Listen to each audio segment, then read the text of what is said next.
Okay, we're going to be looking at the pericardium and heart checklist today. We're going to be looking at the pericardium to begin with, the fibrous pericardium, the parietal layer of the serous pericardium, the visceral layer. So we don't have the heart here, but we do have the pericardiums that we're looking at. And I made a cut here so you can see how the layers stack up. On the outside, you can see the fibrous pericardium, and I circled where I made that cut. Right below the fibrous pericardium, you can see we have the parietal layer of the serous pericardium, and then if I were to go inside it on the opposite side of the parietal layer, you can see the visceral layer lines the inside of it. Those are the three layers of the heart there. Okay, next we have the surfaces of the heart, starting with the apex of the heart being at the apex like that. The base of the heart is this kind of pinkish area that I drew here. It's not just this left atrium here, it's just kind of this. So that's the base, that pink outline.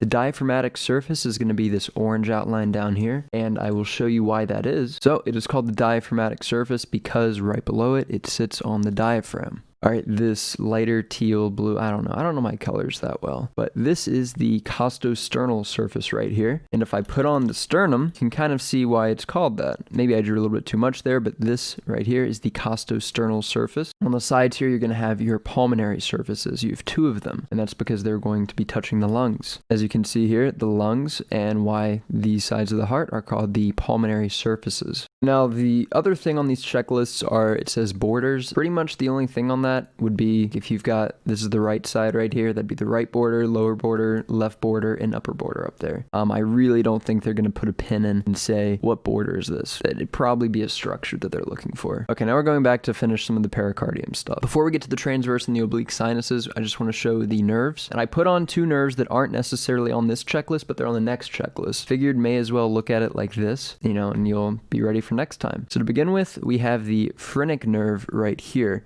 So this is why I put in the vagus nerve, because the phrenic and the vagus are very close, and if I just put the phrenic, then you might think that any nerve in that area is the vagus or vice versa. So the phrenic is going to course lateral on both sides of the heart because it's going to innervate the diaphragm right here. You can see the phrenic nerve just spreading all out along the diaphragm. Now the vagus, on the other hand, is not going lateral to the heart. So as the vagus nerve is coming down, it's kind of like right around the aortic arch there. It's going posterior like that. And you can see how it's coursing. The point is, vagus nerve is not going to go lateral to the heart, but it is going to be behind it. You got to pay attention there. And the reason I bring up the vagus nerve, one, it's on another checklist, and two, there's another nerve that comes off the vagus nerve that's on the next checklist as well. That is the left recurrent laryngeal nerve.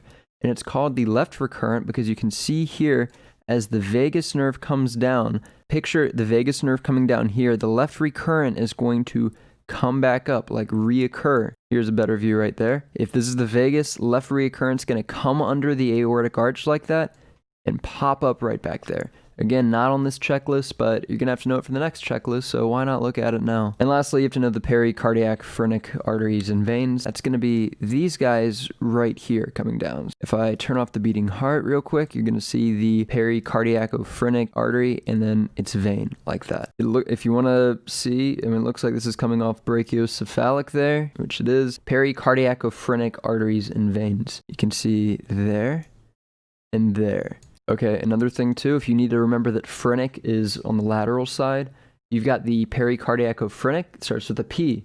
And also running with the pericardiacophrenic is the phrenic nerve, also starts with a P. So just think, the P vessels are going to be running lateral to the heart like that. The sinuses were tricky to find. It's not the most intuitive thing. It's not something you can pin on a book. You can't draw it in a book, is what I'm trying to say. So there's two sinuses that you have to know, the transverse and the oblique sinuses. The transverse sinus was a little easier to make out. And I have this text box right here. I've got a video down in it with the timestamp where you can see someone stick their finger through the sinus, which if any of you guys want, just reach out, message me, and I'll send that so you don't have to, or you can just copy it like that. So the transverse sinuses, think if you've got all these great vessels here, right? Transverse sinus, you can stick your finger through, which I drew on this pink line here, and your finger will come out the other side. So you'd stick your finger right below the pulmonary trunk here, and still below the aorta, and then it'd come out in front of the superior vena cava right there. The oblique sinus was pretty much impossible to find because it's not so much putting your finger through something. As you see in this text box right here, the sinuses that we're talking about here, they lie between the parietal and the visceral layers. They are openings between the two layers. This wasn't something you could really do. I'm going to draw it with a pin here. So from what I gathered on what the oblique sinus is, it is a sinus that is shaped like this on the posterior part of the heart. I don't think you can put your finger through it, but maybe that's something you can go in lab. That's something you should definitely go in lab and ask an instructor to show. That's oblique sinus. Now to talk about the heart a little bit more in depth, we're going to start with the right atrium. Going in order of the checklist, I'm going to just pick out the structures and we can go into a little more detail. Right auricle is going to be this top portion right here. I faded it here, but there's the right auricle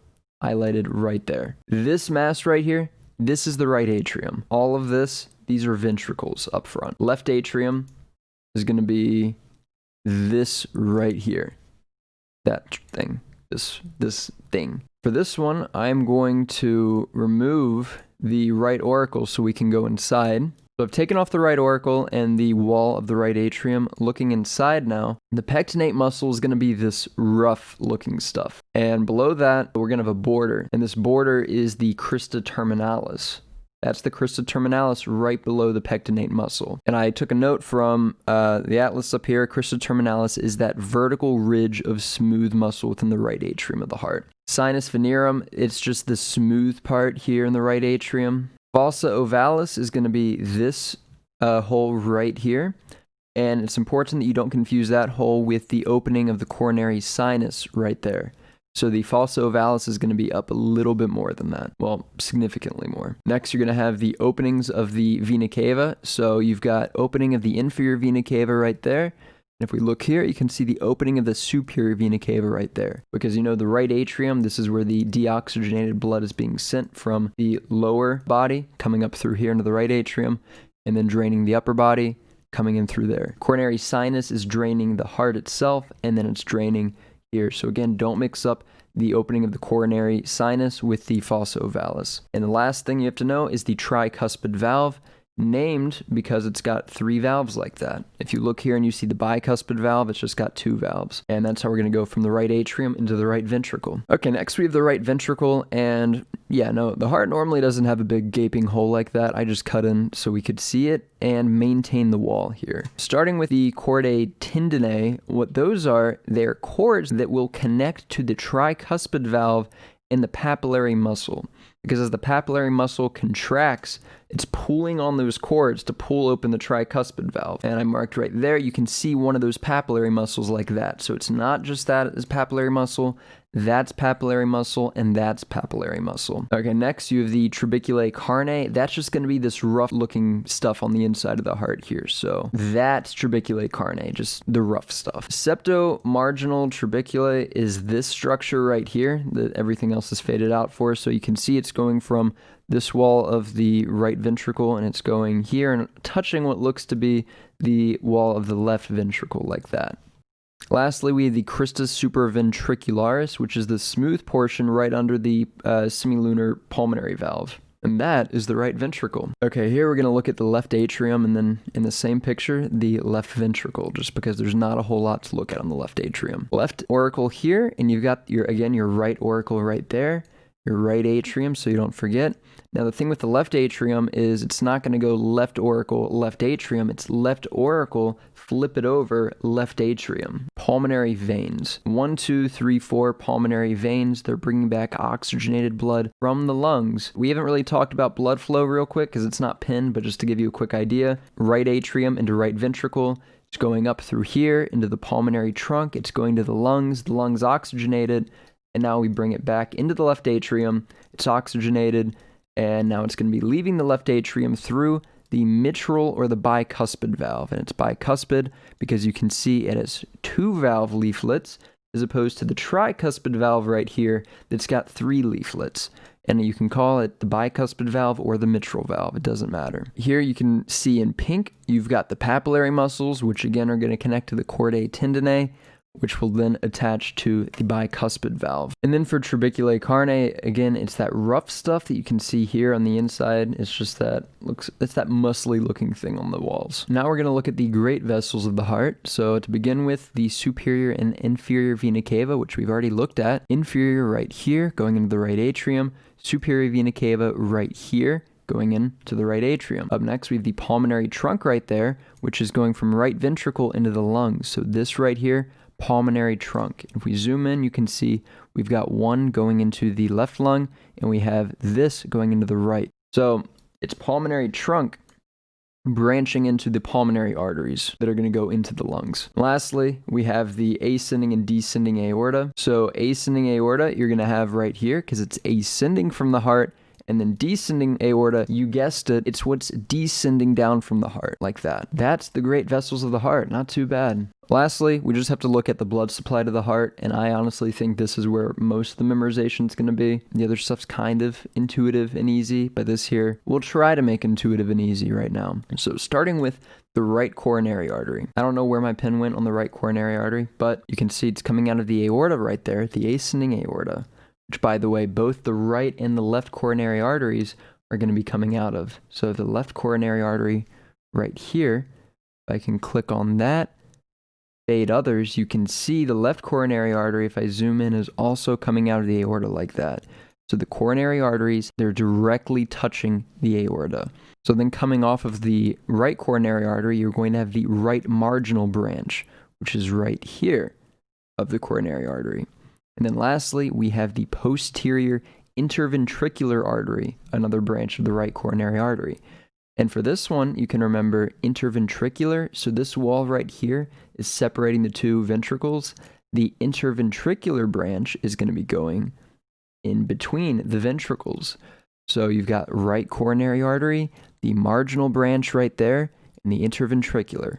Marginal branch, just, I don't know, just M, it's in the middle of the two. Whatever helps you. We'll do arteries on this side. We pointed out the left coronary before. I turned off the beating heart for now, just to make it a little easier to look at. So you have that left coronary, which is right there. And if we click it, you can see what defines the left coronary. So left coronary just seems to be this little portion right there, because it's going to branch off much sooner than the right one. So the next branch off the left coronary we're going to look at is the anterior interventricular branch. So the left is going to have the anterior interventricular, which is going in between the ventricles, and the right is going to have the posterior right there. However you want to remember that. I think LA, just, like the city, left and anterior like that. So another branch you have to know is the circumflex branch of the left coronary artery. You can see it constitutes this, which a lot of people say kind of looks like a C.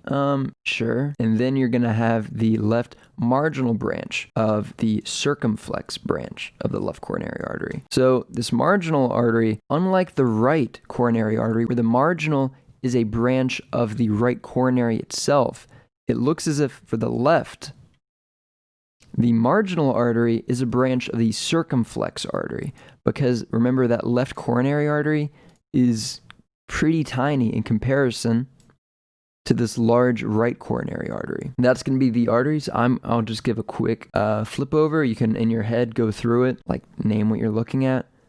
I'll do it with you if you want. So we have the circumflex branch right there. We have the left marginal branch of the circumflex, not of the left coronary. And then we have the left coronary, that tiny bit up there. And then the anterior interventricular branch of the left coronary artery. And then just to go back to the right, we have the right coronary, which, unlike the left, is pretty big like that. And off the right coronary, you're going to have the marginal branch. You're going to have the right marginal branch of the right coronary artery. And then you're going to have the posterior interventricular artery right here, right there. And one more thing, the right coronary artery, it's going to have a little bit going down this way too. I'm looking here. It's not a branch. I don't think it's a branch. I'm just going to go with this program that's saying it is still part of the right coronary artery. Lastly, we're going to look at the drainage here. So this is the coronary sinus. This is going to drain the whole heart. And remember when we were looking at the right atrium, you could see the opening of the coronary sinus like that. So coronary sinus is this big boy right there. Coming off of the coronary sinus, you have this middle cardiac vein. Looks like it's coursing with the posterior interventricular branch of the right coronary artery. So middle is right there, kind of in the middle of the rest of the coronary sinus. Then you've got the small cardiac vein right there. And the small cardiac vein you can see is running with the right marginal branch. And lastly, we just have the great cardiac vein, which is running with the left coronary artery. The way I'd remember that is great cardiac vein. It's the great one, so it's not going to be on the bottom with these two. It's so great, it's on top of the heart like that, running with the left coronary artery. And a way to tell between the middle and the small, just think, so that's the coronary sinus, and then that's the small cardiac, and in between the small cardiac vein and the rest of the coronary sinus is the middle cardiac vein coming in between the two. Did I cover everything? Pericardium, we covered all the pericardium, covered the heart, covered the surfaces, did everything of the right atrium. You did the right ventricle, left, yep, great vessels, blood supply. Wow, all right, that was the whole heart. Hope you enjoyed that. I did. If you guys have any suggestions, if there's like anything I do, how I rotate it, when I cut stuff, when I draw, if there's anything that particularly helpful to you, let me know. I'll try to do more of it. See you guys next time when we do the mediastinum. So take it easy. I'm going back to bed.